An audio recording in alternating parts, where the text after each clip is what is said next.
अपने आप में देश है उत्तर प्रदेश। इस वजह से यहीं जनसंख्या बढ़ने लगी और यहाँ पे किसान इंडस्ट्रियल खेती करता है। हमारे बिहार में खेती केवल पेट पालने के लिए करते हैं। और जब आपके पास ऐसे ज्यादा आएंगे ना, इसमें सबसे ज्यादा विकसित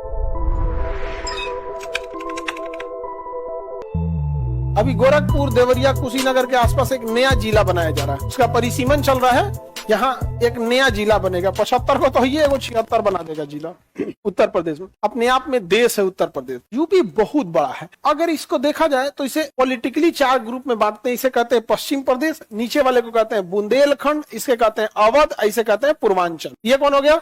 पश्चिम प्रदेश। ये हो गया अवध, ये हो गया बुंदेलखंड। बुंदेलखंड ये सूखा ग्रस्त है, थोड़ा इधर समस्या ज्यादा है यहाँ पर। और ये पूर्वांचल। अब हर जगह की अलग अलग समस्या है। इसमें सबसे ज्यादा विकसित पश्चिम प्रदेश है।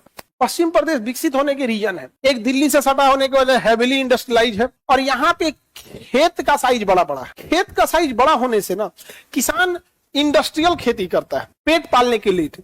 हमारे बिहार में खेत इतना छोटा है, आप सब के सब ज्यादातर 90% आप में विद्यार्थी किसान फैमिली से आते हैं और वो खेती केवल पेट पालने के लिए करते हैं। क्या भैया तो काम हो, गेहूं कटेगा बेचाएगा तो कुछ पैसा आएगा। किसी का 4 बीघा 5 बीघा, मतलब ज्यादातर का खेत 10 बीघा के अंदर है। आप में ज्यादातर लोगों का खेत कितना है? 10 बीघा के अंदर। इसमें से 10 बीघा से ज्यादा वाले खेत वाले हाथ उठाओ तो इनका 10 बीघा से जाते हैं। देखो 2% भी नहीं है। 2% भी है नहीं है। आप समझ में आएगी नहीं। अब 10 बीघा से कम खेती है तो उसमें कितना ही कर लीजिएगा खेती में। 10 बीघा से कम खेती में कितना ही क्या खेती कर लीजिएगा? नहीं कर पाएंगे। और यहाँ खेत देखिएगा ना, किसी का 500 बीघा, 800 बीघा, 1200 बीघा, ऐसे खेत मिलेगा यहाँ पे इस एरिया में। तो बड़े बड़े आकार का साइज है, इससे उत्पादन क्षमता बढ़ती है।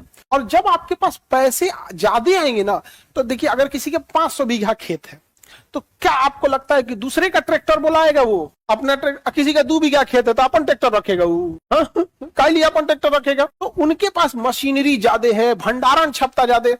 अब आप बताइए, आपके पास 5 बीघा खेत है तो आपका अपन गोदाम रखिएगा, और किसी का 1200 बीघा खेत है अपना गोदाम रखा, भैया हम काहे फसल अभी बेचेंगे, हमारा गोदाम है नहीं सड़ेगा उसमें, जाओ ना। और जब समय आएगा तो बेचेंगे उस हिसाब से, उतना पैसा उतना मुनाफा लेंगे तब बेचेंगे। आप समझ में आ रहा है कि नहीं आ रहा? किसी को दिक्कत? आगे बढ़े। इस एरिया में ज्यादा डेवलपमेंट, इसके बाद डेवलपमेंट अवध में है, लखनऊ है, कानपुर है। सबसे कम डेवलपमेंट बुंदेलखंड में। यहाँ पे चंबल की डकैती, बागी, ये सब बड़ी ज्यादा होते थे यहाँ पर। पूर्वांचल बिहार से सट के है, आप इसे बिहार ही समझिए, वहाँ आधा बिहार है। समझ में आ गया कि नहीं आ गया? इधर से इधर शादी ब्याह खूब होता है, इधर का भी शादी ब्याह इधर भी होता है। उत्तर प्रदेश में आप अगर ध्यान से देखिएगा, किसी भी तरह का नेचुरल कोई दिक्कत नहीं है। ना बाढ़ की समस्या है, ना पहाड़ है, ना सूखा ग्रस्त कोई खास एरिया है। बुंदेलखंड खास एरिया है सूखा ग्रस्त, बाकी एरिया ठीक ठाक। तो जब शुरुआत में सिविलाइजेशन बस रही थी, आबादी बस रही थी, तो आबादी पहाड़ पे जाके बसेगी, गढ़ा में, रेगिस्तान में। वही जगह पे ना जहां पर कोई नेचुरल दिक्कत ना हो,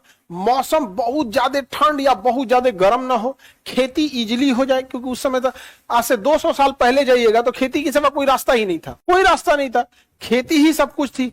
और उससे ज्यादा खुश होइएगा तो पेड़ लगाइएगा, फिर उससे बढ़ई कारपेंटर का काम करिएगा, दरवाजा, चौकी, पलंग, यही सब ना बना सकते हैं। यही था, नहीं तो लोहार का काम होता था यहाँ पे। तो इस एरिया में ये हर एक चीज इजीली अवेलेबल हो जाता था। इस वजह से यही जनसंख्या बढ़ने लगी, इसी बेल्ट में बढ़ने लगी।